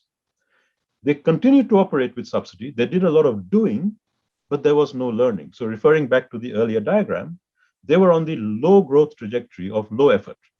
They were producing things, they were reproducing things, but they didn't have the effort to make them competitive. This was the real failure. So when people say, look, we had industrial policy and it was quite successful, we had all these factories, and then the World Bank came and closed them down, and there was some conspiracy, that's not the full truth. The full truth is that there were all these factories, they were producing things, but they were only producing these things with massive protection and massive subsidies, and that's not sustainable. If you don't rapidly become competitive over 3, 4, 5 years, then that's an unsustainable burden on your banking structure, your fiscal structure, and so on. So the World Bank was not wrong. The problem with the World Bank is that they didn't come up with the alternative. So just closing it all down is not the alternative. So the World Bank, I would criticize the World Bank for having no understanding of political settlements and industrial policy. But the World Bank is not wrong in saying that kind of industrial policy is not sustainable, where you build a lot of industry, but the industry only survives under massive tariff protection. That's not a successful industrial policy. That's that low effort line. And sooner or later, the low effort line will collapse. So in the 1960s, the way industrial policy was done was that the subsidies or the protection was given ex ante. That means you start off with the subsidy. You have the tariff protection, subsidized interest rate, bank loans at low interest rates, whatever it is. That differed a bit across countries. But then with that subsidy, the firm started producing because it was now able to match that the gap between their costs and the prices. And then they were left on their own to raise their productivity. And this was a puzzle. Why were they left to raise their productivity? Actually, they were not left to raise their productivity. There was compulsion on them. But the difference was that in the South Koreas of the world, that compulsion was real. The firms felt the heat and they put in the high effort and they became competitive. Whereas in India or Pakistan, there was an attempt to have compulsion. The policymakers kept talking about the fact that the rents had been captured, but they also said we have no way of extracting these rents and no way of putting compulsion on these firms. And that's why they failed. Okay. So the question is, what allowed some countries, not some, a couple of countries in East Asia to successfully put compulsion and other countries could not? And the answer is the political distribution of power. And this is very different in South Korea and Taiwan compared to everyone else, and has a lot to do with the history of Japanese colonialism and the way in which it destroyed or prevented any kinds of intermediate organizations networking, so that these companies that were set up during the Japanese colonial period were run by the Japanese. And when the Japanese left, they were taken over by the South Korean managers. But these South Korean managers didn't have very strong political links to parties, unions, and so on. So they were corrupt, but they were not networked. So when Park Chung-hee began his industrial policy, and he copied his industrial policy from Pakistan, that was the other big interesting thing. Pakistan at that time was also an authoritarian military government. It began its industrial policy before South Korea. South Korea copied the Pakistani one. Both tried to discipline their firms. South Korea dramatically succeeded because when firms were not producing, the state could take their subsidies away and give it to a different firm, and that firm could do nothing to stop it. And this is not rocket science. Why would you want to subsidize a firm that was actually loss-making? You would want to subsidize a firm that you could subsidize for a while, it would become profitable, you could then get a share of the profits. I already mentioned this profit-sharing corruption. That's what was happening in South Korea. The kickbacks to Park Chung-hee were much greater because they did not tolerate inefficiency. By subsidizing the efficient, they actually had bigger kickbacks, grew faster, became much more powerful than many African and Asian countries where the leaders did not achieve the same returns or achieve the same power. And I think this is not because the South Koreans were cleverer or more committed. I think they had behind them a distribution of power which was quite specific and quite unique. And the real proof of that is that if you read the internal documents of the Indian state in the 1960s, there was something called the Dutt Committee report, which looked at the licensing system of the industrial policy. And these bureaucrats back in the 1960s, long before Alice Amston and all the industrial policy gurus, in the 1960s, Indian bureaucrats, because it's not rocket science, they wrote in the Dutt Committee report that all these powerful companies have captured the licenses and we are not being able to make them deliver productivity. They knew it. The Pakistanis in the 1960s were writing in the newspapers that 22 families had captured all the loans from these banks and they were not repaying it and the banks could not recover it. It wasn't a secret. So industrial policy had been captured by powerful firms and powerful networks, and even military governments could not withdraw these because the balance of power between those networks and the military government was different in Pakistan from South Korea. So I think it's really important to understand this was not just a failure of stupidity, not just a failure of policy, not just a failure of we didn't know. It was a failure of trying to have a policy that didn't fit with the distribution of power. That was a failure.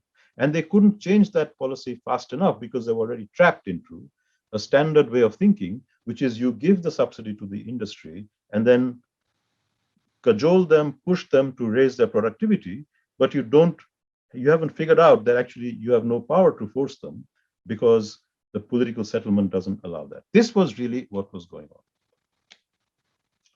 So here is the real challenge, that the failure was that most developing countries had political settlements where an ex-ante strategy, where you first give the protection, the tariff, whatever, and then those firms start producing. As soon as those firms start producing, they have unions, they have industrial interests, The unions are connected with political parties, the industrial interests are connected with factions, they're all connected with bureaucrats. Because those groups are very powerful, they don't have, the state doesn't have the capacity to say, guys, you haven't really become competitive. It's 5 years now. We're going to stop your subsidy. That's where it was different. They couldn't stop any subsidy. They couldn't reallocate any subsidies. In fact, India eventually passed a law protecting sick industries. So some industries were so sick that they had no hope of ever catching up. They were declared sick industries and they were given permanent subsidies. I mean, that was the ultimate, right? That's when you know that it's all gone haywire. So that capacity to have a credible way of withdrawing subsidies is what created the compulsion in South Korea and Taiwan. And there was no such compulsion. And once you understand that this high effort restructuring is really painful, creates a lot of conflict within the firm, creates a lot of anxiety, why would you want to do it if you didn't have to do it? You would want to go to a firm where everything was set, you do today what you have done yesterday. That's human nature. So human nature is to satisfy, is to live with the least amount of conflict. And if you can protect your tariff, if you can protect your subsidy, if you can protect your loan, then you just keep on doing what you're doing. It's only when you know that your tariff is going away and will go away, and you have 2 years to sort this out, that you go in at 7 o'clock in the morning, you sit with your team, you take on the unions, you take on the management, you take on different interests within the industry which doesn't want to change, and you just, every day you are blowing a bomb under their chairs and restructuring till the productivity starts rising and you begin to match up. That's the high effort route, which no human being will do unless they're forced to do it. Right? So it's really important to understand that these were not bad people or lazy people. They didn't have the compulsion to do it. And if I don't have the compulsion to do it, I won't do it. It's not natural to just do it just for the sake of it. You do it because you have to do it.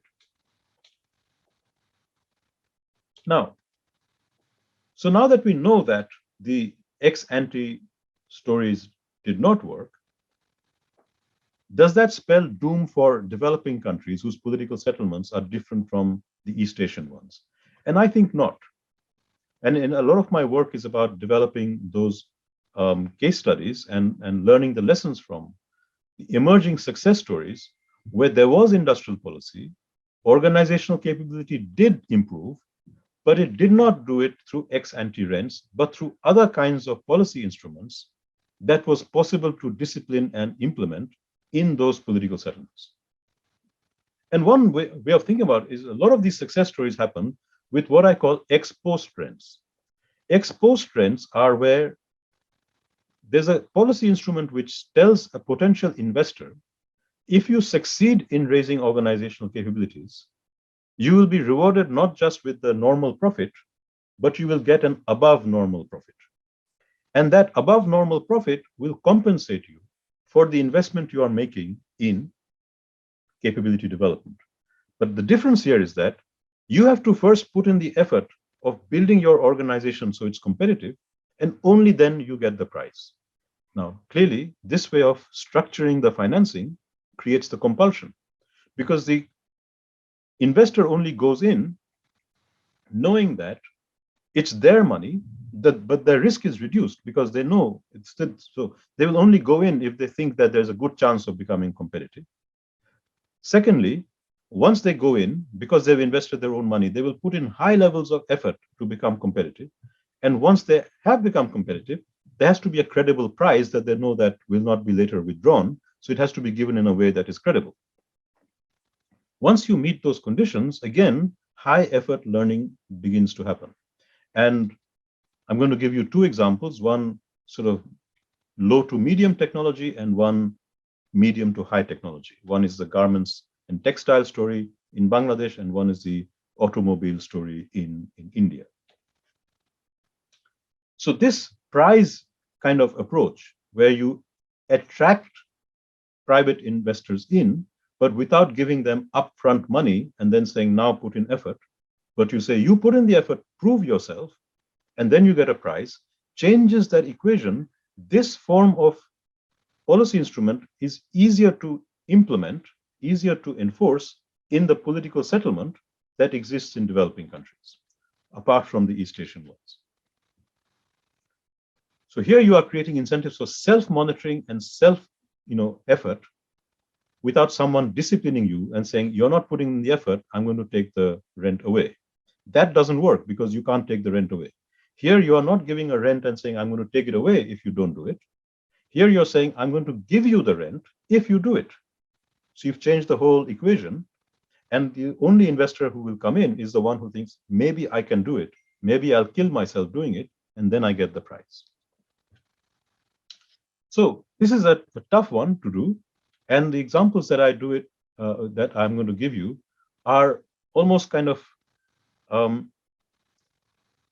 lucky because they weren't planned in that way, but they happened. And let me go through in quickly because I want to finish it in about 15 minutes, so we have some time for discussion. But I'll go through these two examples, and they're all in the readings that you have. You can read about them in more detail. The Bangladesh story was driven by an accident, which was the multi-fiber arrangement, the MFA, which the United States created in 1974 to protect its own garments industry. Its own garment industry was being smashed by the South Koreans, the Turks, and others. And to protect their industry, they wanted to put quotas on imports from these successful countries and to sell that to GATT, which was a precursor of the WTO. They offered quota-free access to less developed or least developed countries like Bangladesh to get the votes of the really poor countries, that these poor countries could get quota-free access to the US, whereas the successful garments producers would have quotas. Okay? The intention was to protect the American industry by allowing the prices in the American market to rise. The prices in the American market would rise because the South Koreans and the Turks, the Mexicans, or whoever was exporting would fill their quota very soon. And after that, the extra demand in the domestic market of the USA would raise the price of garments in the domestic market, and that would allow the US producers of garments to sell because they were not competitive anymore. And then they said, well, all these LDCs would have quota-free access, so you can sell at this high price.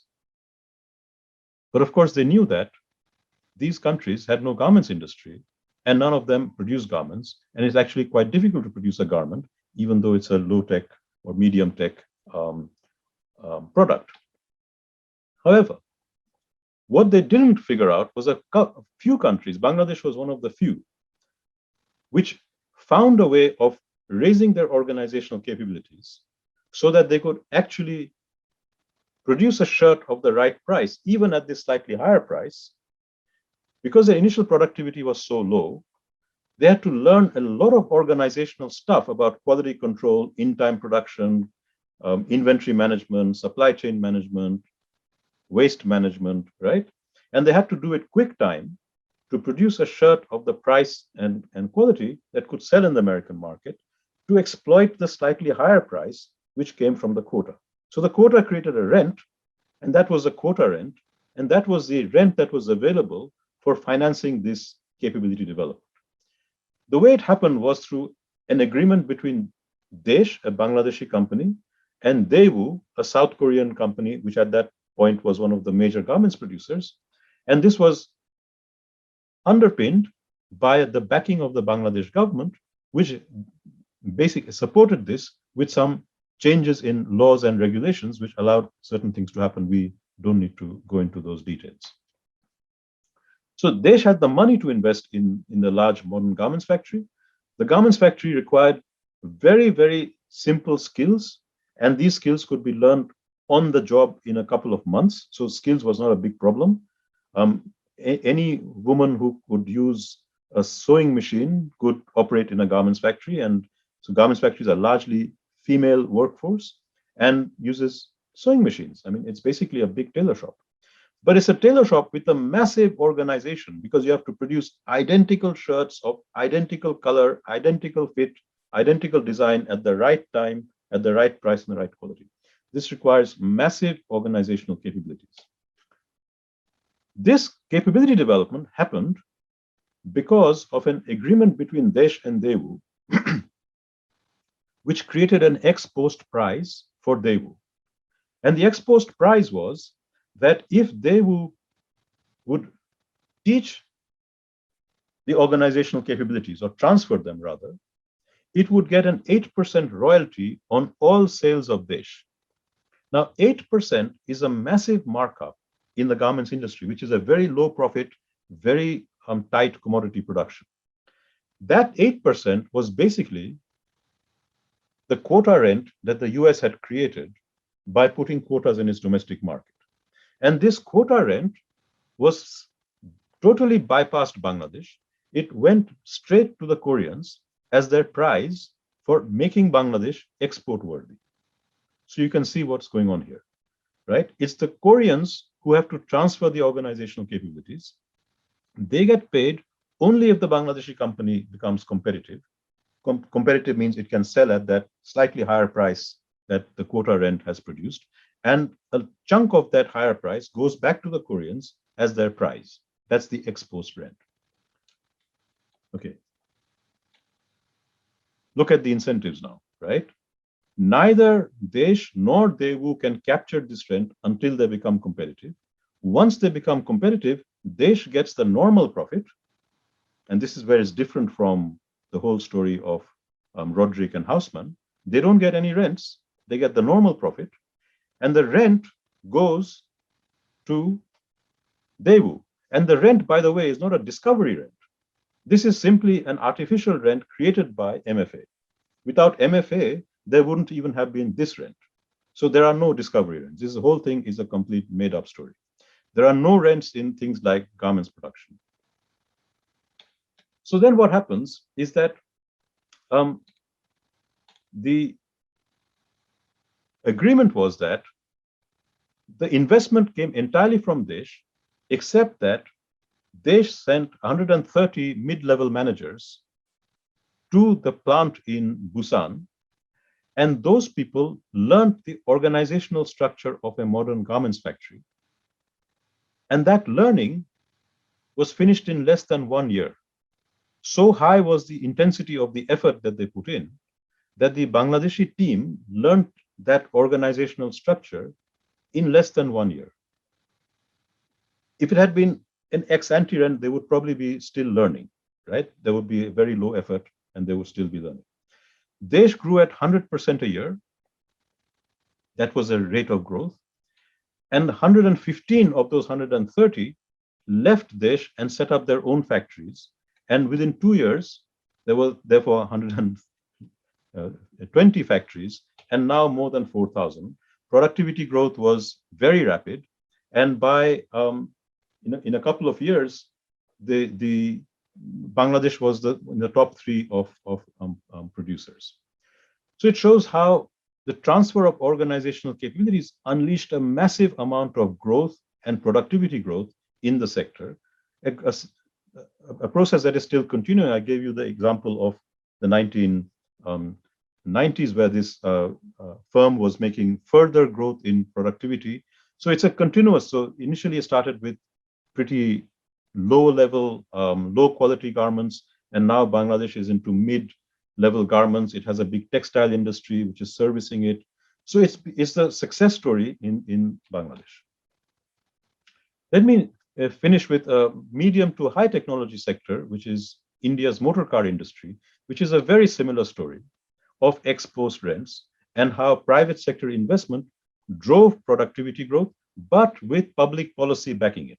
The public policy creating the price and the private sector investing first.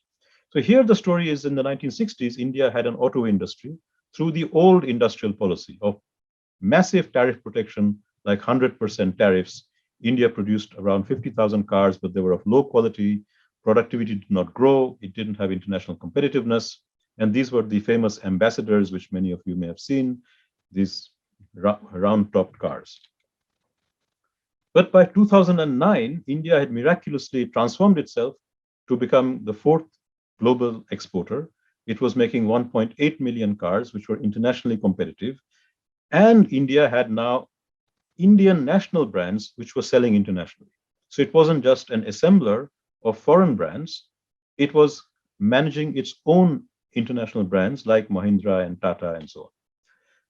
What was behind this? What was behind this was another accident, an accident which resulted in a Japanese company coming in and investing in upgrading the medium technology domestically owned tier one and tier two producers. Now, you know that an automobile is really produced in the tier one and tier two producers. Tier one are the people who make the parts that go into a car. So like gearboxes or drive shafts or different bits of the engine. Those are made in factories that specialize only on doing that thing. So you might have a tier one factory just making brake pads. Tier two producers are the people who supply components that go into tier one. The tier one and tier two by them, are where the car is actually made. The final factory is actually just an assembly plant, mainly. So what India had were tier two and tier one producers, but they were of low quality, low organizational capability. They supplied these Ambassador and Padmini and other local cars, but they were of not international competitiveness. The transformation happened out of a chance venture between an Indian state-owned enterprise called Maruti and a Japanese company called Suzuki in the 1980s. And the history behind this is very interesting. Suzuki was a private company, Maruti was a private company which belonged to the son of the then Prime Minister of India, Indira Gandhi. One of her sons, whose name was Sanjay, set up this factory. He was a kind of a maverick. He had many crazy ideas. He was also a supporter and a fan of Hitler. He was a very peculiar man. But he had this idea he was going to make an Indian car. And he set up this factory called the Maruti, and he wanted it to be modeled on the German Volkswagen. That was a big success story of Hitler's pre-war, industrialization. So he wanted an Indian people's car, and he called it the Maruti. And the factory was set up. It was totally lacked any organization. It was empty. It was a real embarrassment. People were laughing at it. And then the young man, who was also a pilot, he died in a mysterious air crash. Lots of rumors in India about what happened there, but he died, leaving an empty factory, which was an embarrassment to the government. And Indira Gandhi had to make Maruti successful for all sorts of reasons, but including the really precious one of saving the family name. That focused her mind. And so she set the top Indian bureaucrats out into the world, find someone who will come and make this work. Most auto industry people, including Volkswagen, wouldn't touch Maruti because they didn't know India. India still was, at that point, pre-liberalization. It had high tariff barriers. It was a highly regulated economy. This has nothing to do with liberalization. And so no one wanted to touch it. But Suzuki, who was working in India and was trying to manufacture motorcycles, Suzuki is mainly a motorcycle producer, they knew the Indian political settlement. They knew that Indira Gandhi was now serious. And so they set up in a serious bargaining with the Indian bureaucrats. And Maruti was nationalized. It became an Indian SOE. So the state took over Maruti. And they did a joint venture between the state-owned enterprise and Suzuki. And the deal was the following. Suzuki would have to produce a car in India called Maruti. It would have to be largely based on Indian value added. So it would have to work with Indian tier one and tier two producers and raise their organizational capabilities. But if it could do that, it would get a massive ex-post rent because it would be given the opportunity of selling this car in the Indian domestic market, which had massive tariff protection. And if it didn't produce the car, if the domestic content was below a certain amount, it would be thrown out. Now, here is where the political settlement really gets interesting.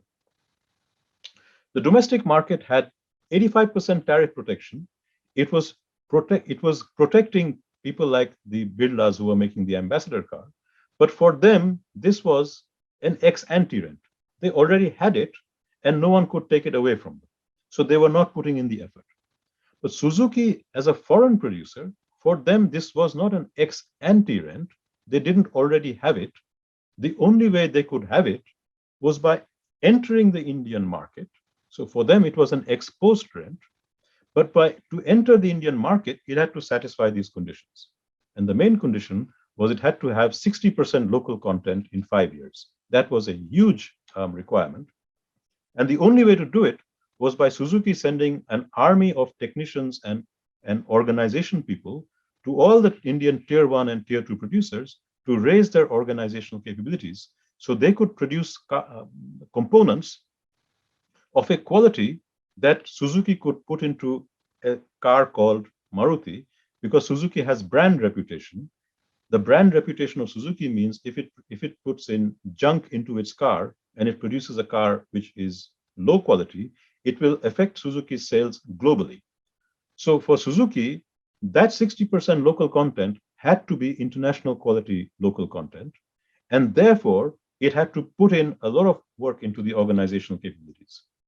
And it was hugely successful. It was hugely successful because Suzuki calculated that the cost of doing that was much less than the massive price of selling in the protected Indian market. So they put in very high effort, and the Indian tier 1 and tier 2 component producers got no rents. They didn't get any ex-ante rent saying, now raise your capability. They were told by Suzuki, here is an offer. You can work with our team. They will come and change your organization. They will tell you or teach you how to do just-in-time production, how to do quality control, etc., etc. If you do it, you become a certified supplier to Suzuki. That certificate allows you to export internationally. That was their price. They didn't get any ex-ante rent. So neither Suzuki nor the Indian producers got any ex-ante rent. They were working their guts off, putting in the work into the organizational capability to capture, in the case of Suzuki, a massive ex-post rent, and in the case of the Indian tier 1 and tier 2 producers, the profits of exporting in a competitive international market. Hugely successful. In basically a couple of years, Maruti Suzuki had captured the Indian market. By the 1990s, India was winning Deming's prizes for its components, which are a test of international quality. A number of other car producers followed Suzuki and were given exactly the same deal. India basically constructed a broad cluster of domestically owned tier 1 and tier 2 companies. And so by the 2000s, domestic brands like Mahindra could go to those tier 1 and tier 2 companies, buy their parts, and make a domestically owned Indian car with an Indian name. And this is the big difference between India and Thailand, or India and South Africa. That is, that the bulk of the tier 1 and tier 2 are Indian owned. And because they're Indian owned, they would supply it to a locally branded car.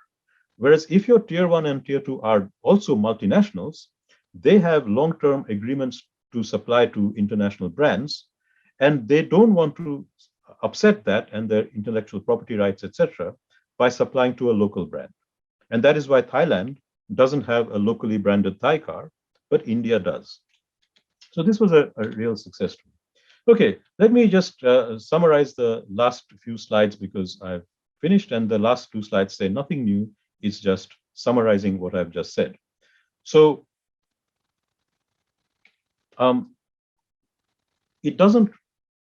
industrial policy doesn't work if your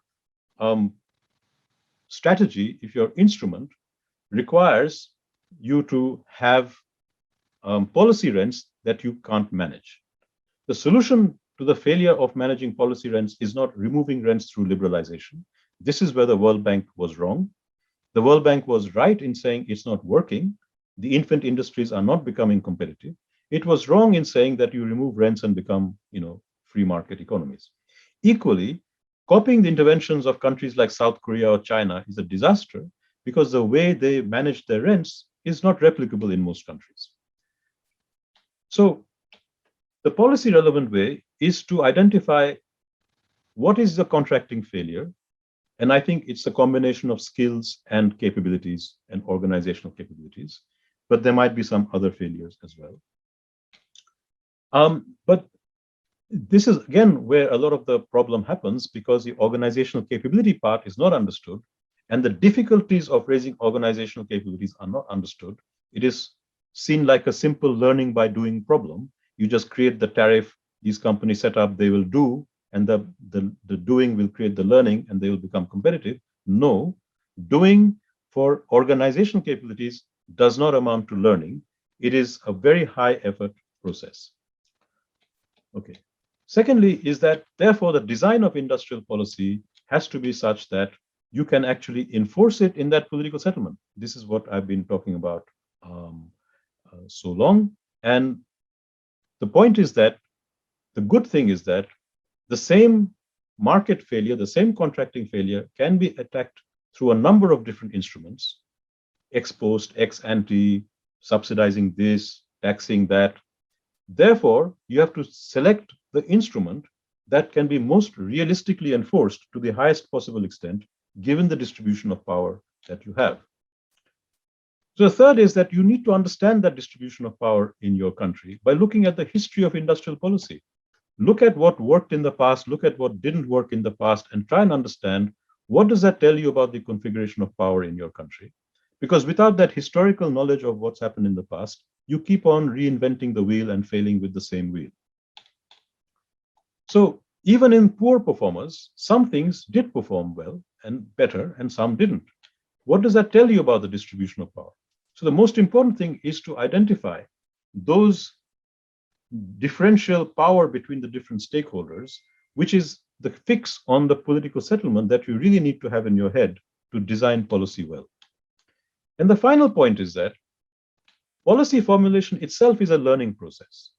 Even when you understand your political settlement, doesn't mean that you know exactly what will work. You have a much better idea of what will not work. You have a much better idea of what has a chance of working, but you still need to experiment. And therefore, what successful countries have done is they try small experiments. They don't have a sector-wide reform. They do small experiments. And then if that small experiment works, they should scale up. Now, unfortunately, neither India nor Bangladesh learned the full lessons of their small experiments, and they haven't scaled up. But at least, there is something to scale up there. They know what works. And I think in many countries, there are things which work. You need to identify them. You need to identify how they work, and then try other small experiments, which are all about building those organizational capabilities, and then scale up. And this method of learning, including in the policy process, is what the Chinese called crossing the river by feeling the stones. In other words, think of a shallow river that you're walking across, but you don't know the route across because there might be some deep holes in that river, and there are also stones in the river. So you're doing step by step. You're standing on one stone and then feeling around for the next stone. Then you go to the next stone and then you feel around for the next stone. That's how policy design should work. And that's what the Chinese have always done. They don't know the answer. No one knows the answer, but they have a good understanding of their own politics. They know what can be done and what can't be done. And then they cross the river feeling the stones.